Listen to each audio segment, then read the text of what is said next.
حدیث ابن ماجہ میں حضرت ابو ہریرہ رضی اللہ تعالی عنہ روایت کرتے ہیں، ایک مرتبہ حضور اقدس صلی اللہ تعالی علیہ وآلہ وصحابہ وسلم نے فرمایا، میں تمہیں ایسی دعا نہ بتاؤں جو تمہاری زبان سے نکلے اور حق تعالی منظور کر لے۔ اللہ رب العالمین اپنے بندے کی آرزو کو دیکھتا ہے کہ مانگنے والا کیا مانگتا ہے، اور فرشتے انتظار میں بیٹھ جاتے ہیں کہ وہ دعا جیسے ہی مانگے فوراً پوری کریں۔ صحابہ کرام رضی اللہ تعالی عنہم نے عرض کی، کیوں نہیں؟ آپ صلی اللہ تعالی علیہ وسلم نے فرمایا، وہ دعا یہ ہے، بسم اللہ الرحمن الرحیم۔ ایک مرتبہ حضرت ابراہیم علیہ السلام اپنی بکریوں کا ریوڑ چرا رہے تھے، ایک آدمی قریب سے گزرا، گزرتے ہوئے اس نے اللہ تعالیٰ کی شان میں یہ الفاظ ذرا بلند آواز سے کہے، پاک ہے وہ زمین کی بادشاہی اور آسمان کی بادشاہی کرنے والا، پاک ہے وہ عزت بزرگی والا اور قدرت والا اور بڑائی اور دبدبے والا ہے۔ حضرت ابراہیم علیہ السلام نے جب اپنے محبوب حقیقی کی طرف اتنے پیارے الفاظ سنے تو دل مچل اٹھا، فرمایا کہ اے بھائی یہ الفاظ ایک مرتبہ پھر کہہ دینا۔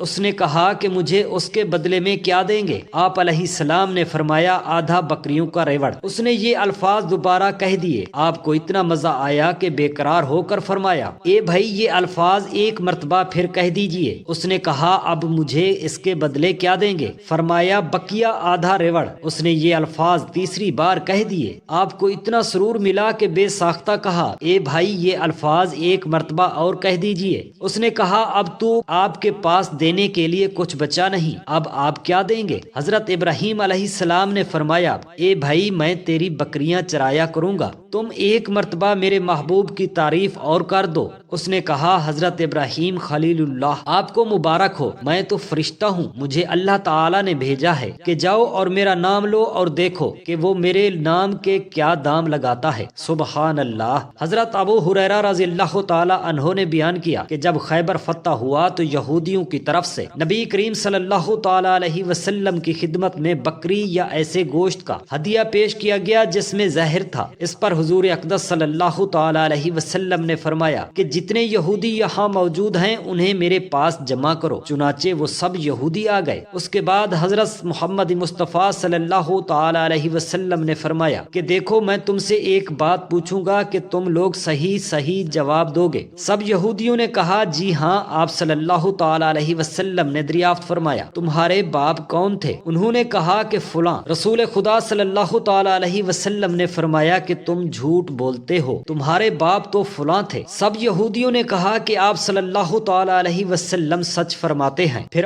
حضرت صلی اللہ تعالی علیہ وسلم نے فرمایا، اگر میں تم سے ایک اور بات پوچھوں تو تم صحیح واقعہ بیان کر دو گے؟ سب یہودیوں نے کہا، جی ہاں۔ اے ابو القاسم، اور اگر ہم جھوٹ بھی بولیں گے تو آپ ہمارے جھوٹ کو اسی طرح پکڑ لیں گے جس طرح آپ صلی اللہ تعالی علیہ وسلم نے ابھی ہمارے باپ کے بارے میں ہمارے جھوٹ کو پکڑ لیا۔ رسول اکرم نور مجسم صلی اللہ تعالی علیہ وسلم نے اس کے بعد دریافت فرمایا کہ دوزخ میں جانے والے کون لوگ ہوں گے؟ سب یہودیوں نے کہا کہ کچھ دنوں کے لیے تو ہم اس میں داخل ہو جائیں گے، لیکن پھر آپ لوگ ہماری جگہ داخل کر دیے جائیں گے۔ حضور اکرم نور مجسم صلی اللہ تعالی علیہ وآلہ وسلم نے فرمایا، تم اس میں برباد رہو، خدا گواہ ہے کہ ہم تمہاری جگہ اس میں کبھی داخل نہیں کیے جائیں گے۔ پھر آپ صلی اللہ تعالی علیہ وآلہ وسلم نے دریافت فرمایا کہ اگر میں تم سے کوئی بات پوچھوں تو کیا تم مجھ سے صحیح واقعہ بتا دو گے؟ اس مرتبہ بھی انہوں نے یہی کہا کہ ہاں اے ابو القاسم۔ تو رسول خدا صلی اللہ تعالی علیہ وسلم نے دریافت فرمایا، کیا تم نے اس بکری کے گوشت میں زہر ملایا ہے؟ انہوں نے کہا، جی ہاں۔ آپ صلی اللہ تعالی علیہ وسلم نے دریافت فرمایا کہ تم نے ایسا کیوں کیا؟ سب یہودیوں نے کہا کہ ہمارا مقصد یہ تھا کہ اگر آپ جھوٹے ہیں نبوت میں تو ہمیں آرام مل جائے گا، اور اگر آپ واقعی نبی ہیں تو یہ زہر آپ کو کوئی نقصان نہیں پہنچا سکے گا۔ عبداللہ ابن سلام آپ یوسف علیہ السلام کی اولاد میں سے تھے، یہود کے بڑے عالم تھے، انہیں حضور انور صلی اللہ تعالی علیہ وآلہ وسلم نے جنت کی خوشخبری دی تھی۔ عبداللہ بن سلام رضی اللہ تعالی عنہ یہود کے جلیل القدر عالم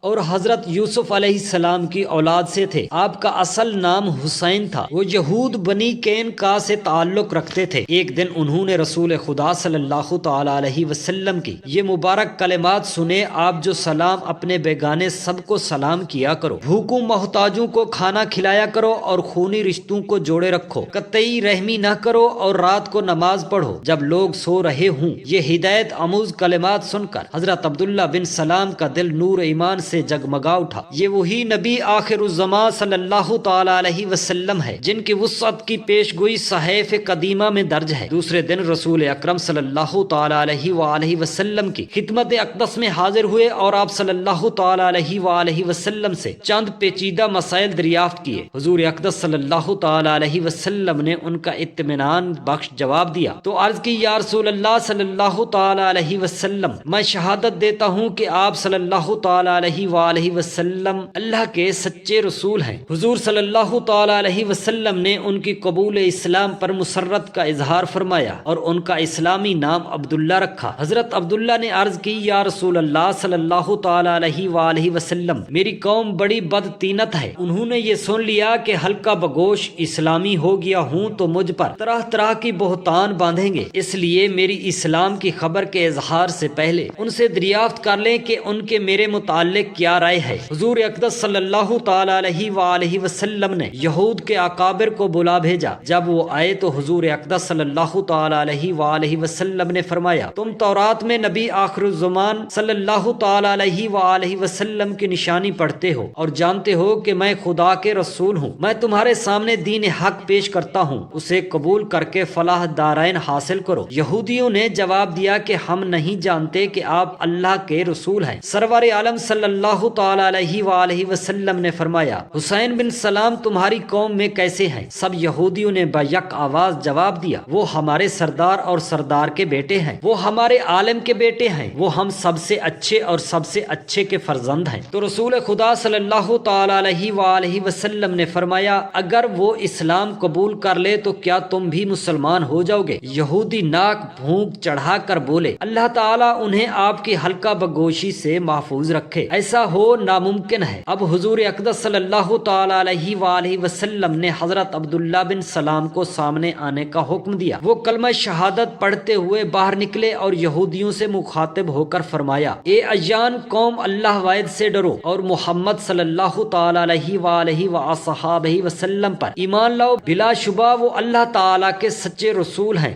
یہ مقبول اسلام ہے۔ یہ الفاظ یہود پر برق خاطب بن کر گرا اور غم و غصے سے دیوانے ہو گئے اور چیخ چیخ کر کہنے لگے، یہ شخص عبداللہ بن سلام ہم سب سے برا اور سب سے برے کا بیٹا ہے اور ذلیل بن ذلیل اور جھوٹا بن جھوٹ ہے۔ حضرت عبداللہ بن سلام رضی اللہ تعالی عنہ نے رسول خدا صلی اللہ تعالی علیہ وآلہ وسلم کی خدمت اقدس میں عرض کی، یا رسول اللہ صلی اللہ تعالی علیہ وآلہ وسلم، آپ نے یہود کی اخلاق کی پستی دیکھ لی، مجھے ان سے افتراء پر زادی کا اندیشہ تھا۔ آپ نے 43 ہجری میں وفات پائی۔ محترم ناظرین، ایک مرتبہ رحمت عالم صلی اللہ تعالی علیہ وآلہ وسلم نے منت مانی کہ ایک مہینے غار ہرا میں حضرت خدیجہ الکبریٰ رضی اللہ تعالی عنہا کے عمرہ اعتکاف کریں گے۔ اتفاق سے یہ رمضان کا مہینہ بھی تھا۔ اس دوران ایک رات آپ غار سے باہر نکلے تو السلام علیکہ کی آواز سنی۔ آپ نے گمان فرمایا کہ یہ کسی دن کی آواز ہے اور جلدی سے حضرت خدیجہ الکبریٰ رضی اللہ تعالی عنہا کے پاس تشریف لے گئے۔ ام المومنین آپ کو چادر اڑا کر پوچھا، اے ابن عبداللہ کیا بات ہے؟ ارشاد فرمایا، میں نے السلام علیکہ کی آواز سنی اور میرے خیال سے یہ کوئی زد ہے۔ ام المومنین نے عرض کی، اے ابن عبداللہ، آپ کو خوشخبری ہو، سلام تو اچھی چیز ہے۔ اس کے بعد نبی مکرم نور مجسم صلی اللہ تعالی علیہ وآلہ وسلم نے ایک دفعہ باہر تشریف لائے تو دیکھا کہ حضرت جبرائیل امین علیہ السلام دھوپ میں موجود ہیں۔ ان کا ایک بازو مشرق میں اور دوسرا مغرب میں ہے۔ اس موقع پر حضرت جبرائیل امین علیہ السلام نے حضور اقدس صلی اللہ تعالی علیہ وسلم سے کچھ گفتگو کی اور دوبارہ ملاقات کا وعدہ کر کے چلے گئے۔ آپ صلی اللہ تعالی علیہ وآلہ وصحابہ وسلم بتائے ہوئے دن پہنچے تو حضرت جبرائیل امین علیہ السلام نے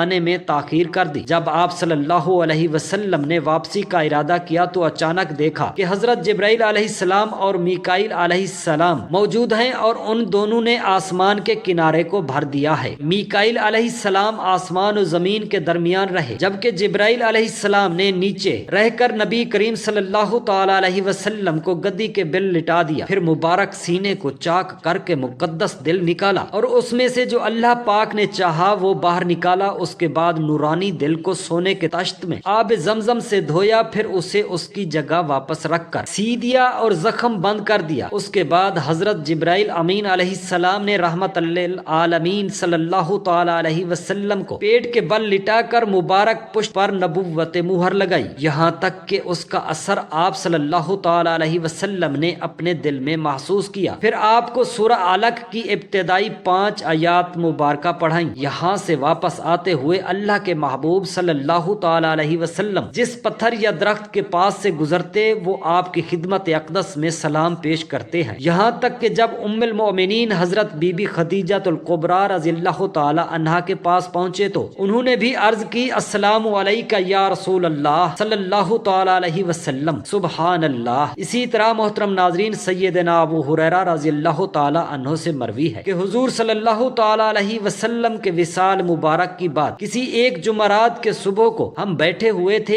ایک اونٹ پر سوار ایک سفید ریش بوڑھا آیا، اس نے اپنی سواری کو مسجد کے دروازے پر باندھا اور یہ کہتے ہوئے اندر داخل ہوا، تم پر سلامتی ہو اور اللہ کی رحمت نازل ہو کہ تم میں اللہ کا رسول محمد صلی اللہ تعالی علیہ وسلم موجود ہیں۔ حضرت علی کرم اللہ وجہ الکریم نے فرمایا، حضور صلی اللہ تعالی علیہ وسلم کے بارے میں پوچھنے والے، تجھے آپ صلی اللہ تعالی علیہ وآلہ وسلم سے کیا کام ہے؟ اس نے کہا، میں یہودی علماء میں سے ہوں اور 80 سال سے تورات کا مطالعہ کہہ رہا ہوں، اس میں متعدد مقامات پر اللہ تعالی نے اپنے نبی صلی اللہ تعالی علیہ وآلہ وسلم کا ذکر بڑی تفصیل سے فرمایا ہے اور میں اس ذکر سے متاثر ہو کر آیا ہوں۔ اس نے سلسلہ کلام ذات رکھتے ہوئے کہا، میں آپ صلی اللہ تعالی علیہ وسلم کے ہاتھ پر بیعت اسلام کے لیے حاضر ہوا ہوں۔ حضرت علی کرم اللہ وجہ نے اسے بتایا کہ آپ صلی اللہ تعالی علیہ وسلم کا تو وصال ہو چکا ہے۔ اس پر اس عالم نے افسوس کا اظہار کر دیا اور کہا کہ تم میں ان کی کوئی اولاد ہے؟ حضرت علی کرم اللہ وجہ نے حضرت بلال حبشی رضی اللہ تعالی عنہ سے کہا کہ اسے سید فاطمہ رضی اللہ تعالی عنہا کے پاس لے جاؤ۔ وہاں جا کر اس نے اپنا تعارف کروایا اور اس خواہش کا اظہار کیا کہ میں آپ صلی اللہ تعالی علیہ وآلہ وسلم کے کپڑوں میں سے کسی کپڑے کی زیارت کرنا چاہتا ہوں۔ حضرت سیدہ بی بی عالم رضی اللہ تعالی عنہا نے اپنے شہزادے حضرت حسین رضی اللہ تعالی عنہ سے فرمایا، وہ کپڑا لاؤ جو آپ صلی اللہ تعالی علیہ وسلم نے بوقت وصال پہنا ہوا تھا۔ جب وہ پاکیزہ کپڑا لایا گیا تو ظالم نے اپنے چہرے پر ڈال دیا اور اس کی خوشبو کو سونگھتا اور خوشبو سونگھتے ہوئے بار بار کہتا کہ صاحب ثواب پر میرے ماں باپ قربان۔ اس کے بعد حضرت علی رضی اللہ تعالی عنہ سے مخاطب ہو کر کہنے لگا، حضور صلی اللہ تعالی علیہ وسلم کی اوصاف ضمیرہ کا تذکرہ اس طرح کیا کرو کہ گویا میں انہیں دیکھ رہا ہوں۔ یہ بات سن کر حضرت علی کرم اللہ وجہ الکریم نے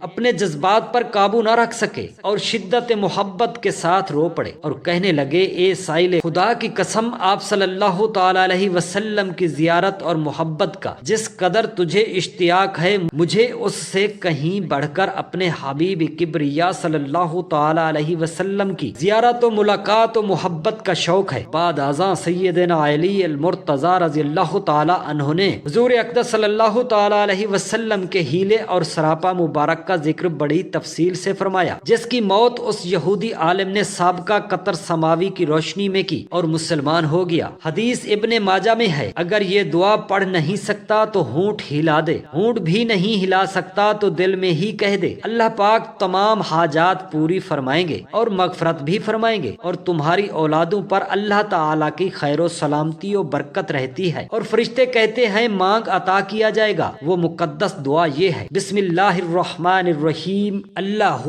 اللہ اللہ الذی لا الہ الا ہوا رب العرش العظیم۔ ایک بار یہ مقدس دعا ضرور پڑھ لیں تاکہ آپ کی اولاد پر حادثاتی یا قدرتی آفاتی بلائیں دور ہو جائیں اور آپ کی بخشش و مغفرت ہو۔ اللہ پاک سے دعا ہے ہمارے تمام مسلمان بہن بھائیوں کے بچوں کو اللہ تعالیٰ اپنے حفظ و امان میں رکھے، آمین یا رب العالمین۔ جزاک اللہ خیرا کثیرا۔